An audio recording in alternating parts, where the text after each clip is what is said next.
Grace texted me this morning, and it sounds like an Onion article title. She's like, I suspect you're gonna like this. Here's what it is. A pastor who wrote a best-selling relationship book says his marriage is over and he's no longer Christian. Sick. I was like, is this real? And then it's CNN, and it's a guy. It made me think something instantaneously. Yeah. But then I saw it was getting wide coverage, and I went, wait a second. I don't expect mainstream media to ever knock marriage. Marriage is profitable. And then I get into it, and it's not. They're knocking religion. What they're very proud, and it's like every news station is running this. And I think it's interesting that the group of people that seems to be most mockable, or not most mockable, but widely mocked, are religious people these days. Yeah, I was going to ask. I'm surprised by that. The news is fine mocking religious people? CNN is, for sure. Interesting. Which I'm not religious, but I do notice that there's a glee in writing this article. This is a non-article. This guy wrote a book in 1997. He's a dude who had a divorce, and he got 4,000 likes on an Instagram post. Our friend runs a business. He was religious. I Yeah. don't know if he still considers himself religious, but he started a business. Yeah. And it's in tech, and everybody was really, really intensely about diversity. Mm-hmm. You have to have a certain amount of women. You have to have a certain number of different minorities. And he's like, well, the salespeople are just white guys. That's who's applying. It's like, doesn't matter. You better bring in females to other roles or find women that want to be your salespeople. So he's like, okay, I'm doing all this stuff to have diversity. And then he said in his Slack, they just shit on religious people. Yeah. And he's like, I could never make a joke about women. Could never make a joke about people of different races. But I, at the time, identify as, not me, but him at the time identifies as Christian. And it's just in his own Slack for the company he runs while people are shitting on stupid religious people. And he's like, these people don't want diversity. Mm-hmm. They want a bunch of people that look different and have the exact same ideologies and think exactly the same. And he was like, well, I can't fire any of them, you know, like. And I'm not going to make a big stink about it. What am I going to do? Just go to HR? He just he's just like, I'll just deal with the fact that a complaint. They're mocking something that to him was very important. Yeah. But he's like, the lesson he took away is that it's a joke. No one wants diverse thoughts. So and obviously not no one, but it's like, it was interesting that this article, he wrote a best-selling book in 1997, right? It's been a long time. It is a non-issue. Probably still making bank on it, but to this guy, I did check out the post, and I give him credit. He seems to have retained some of the good things while letting go. He's, apologizes for his stance on LGBTQ issues and saying that they shouldn't be accepted into the fold. He apologizes for saying that people shouldn't really date, that is in fact an important thing to do before one gets married. Yeah. And he also says, one of the things I've experienced in having said this is the grace of people of all different creeds and faiths, people who have forgiven and accepted what I've said. And I've also experienced the lack of that from people of all different things who are critical of me as atheists or as religious people and just, seem to come from a place of hate, which I kind of like the word grace in that sense. I know Tony Robbins uses it, and devoid of its religious context, the idea of, I guess, forgiveness and kindness is, I dig it. But anyway, this article came up, which we were talking about prenups. Well, wait, before we speaking of divorce, did we ever confirm if Neil Strauss got divorced? It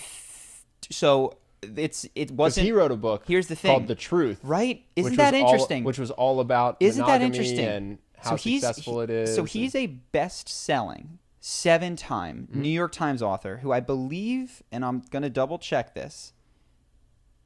Let's look.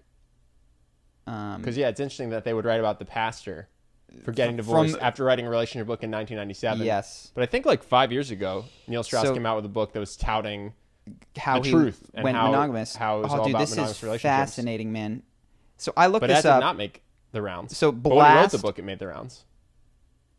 It's incredible, man. No one really wrote about it. Famous pickup artist Neil Strauss files for divorce. This is by Blast.com. New York Times, CNN, and The Guardian, all the people who covered him writing the book that's what I'm saying. did not cover the divorce. They covered the fact that he wrote the book. They covered this guy's divorce. Yeah.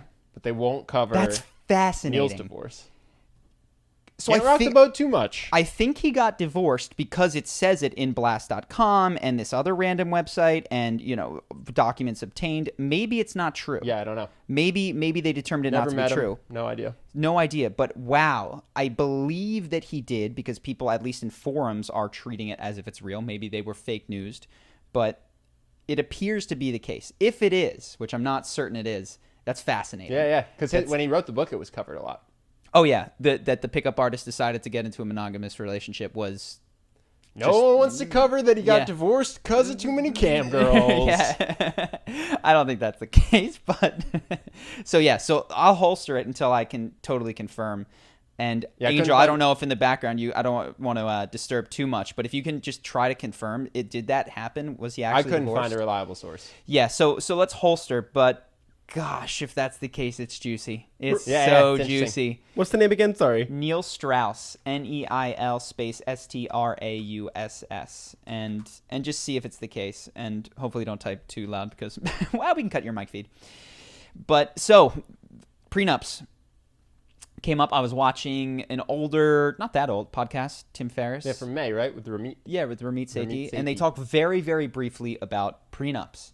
And I was watching it, and I had a reaction that was strong. So here's my general take is, one of the things, I have no idea, again, what he did. But the one thing that he said that kind of triggered me was, she wants to know that if anything goes wrong, she will be taken care of, which don't know what that means to her, but goes wrong, I think means we get a divorce. Mm-hmm.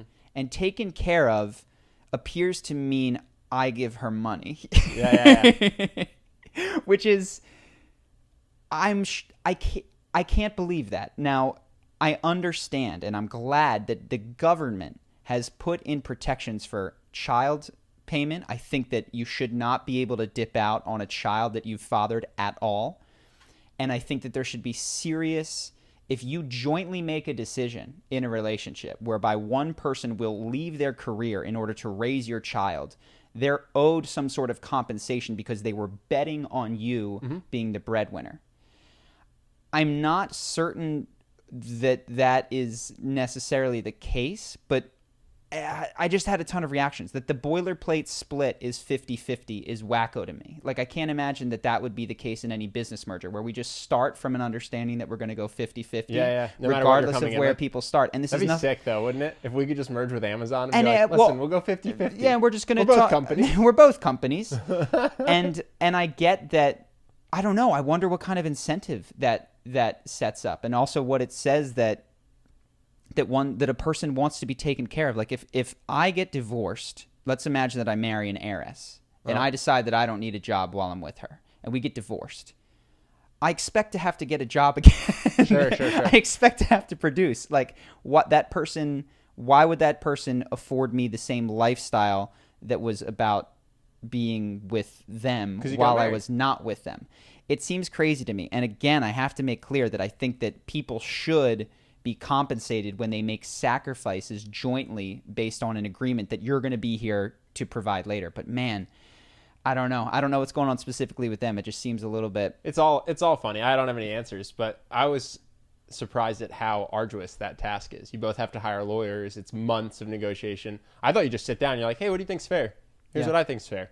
Oh, let's hash this out over like an hour. Mm-hmm. Apparently, it's many, many months of lawyers and therapy, and someone was saying it was like the worst 6 months of their relationship. Or something. Which is crazy. Which to me is, and again, I don't know why any of the specifics, but that's such a red flag. Either side, if she's the rich businesswoman, if you're the rich businessman, and the partner has a really hard time drawing up a contract for what happens in the event that this falls apart. And by the way, the other person could pay you if they wanted to. Yeah. If the relationship were in a place whereby they were like, look, we're not good for marriage, but I love you and you deserve, they can still pay you. This is to extract money from someone who does not want to give it to you under penalty of jail.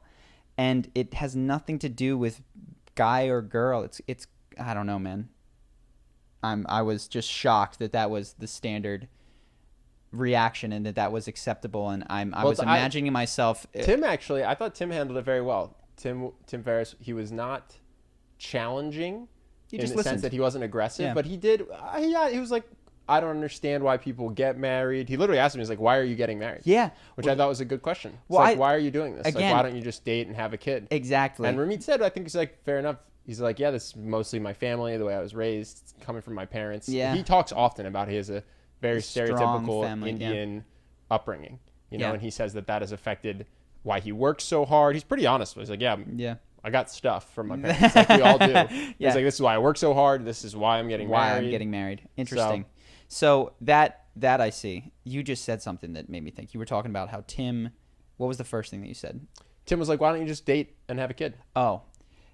I know this is not romantic, but this is kind of the point. I actually think romance should be taken out of these kind of decisions. Love does not require romance. Romance is the willful closing your eyes to statistical and actual reality. Like, love does not require that at all.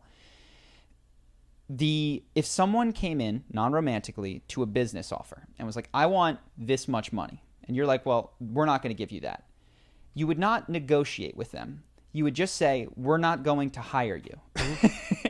And that's kind of how I feel if you're the party with the money entering into a marriage. Again, whether you are the rich businesswoman or the businessman, if someone says, no, this is unacceptable, you go, that's fine. We don't need to do this. Yeah. Like, I'm not sitting here demanding that we get married. And in fact, I'm very curious and would love to hear in the comments, because we're just going to echo each other.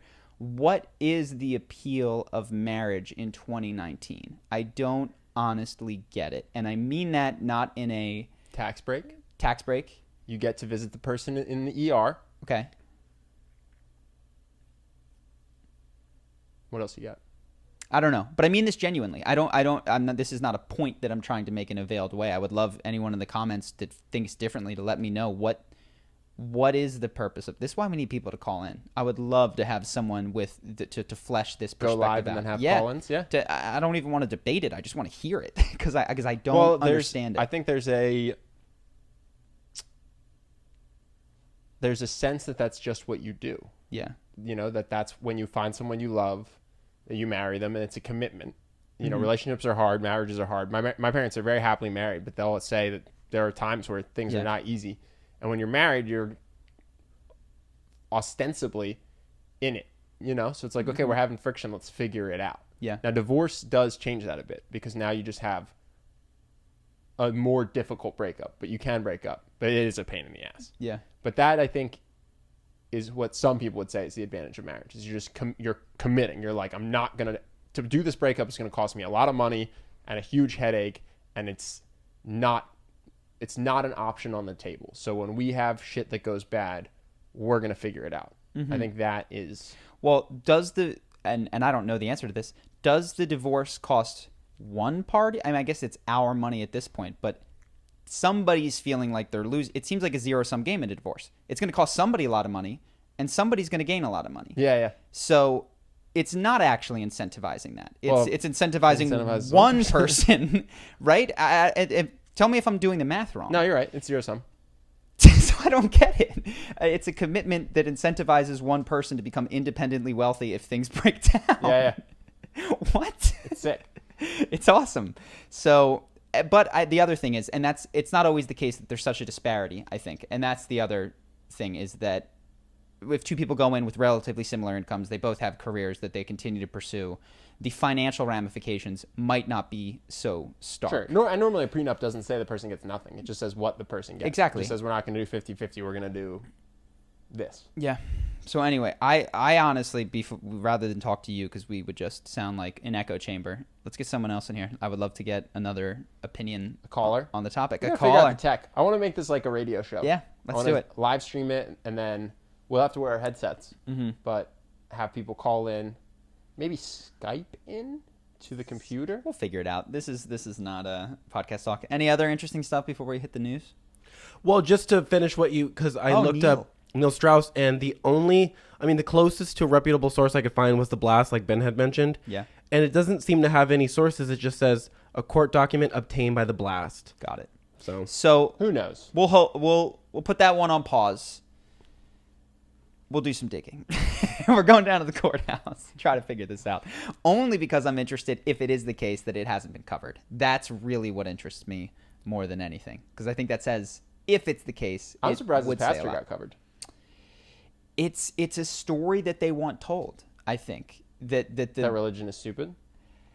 I'd have to read it with a more critical eye. But that's, when there's a non-story that is making the rounds,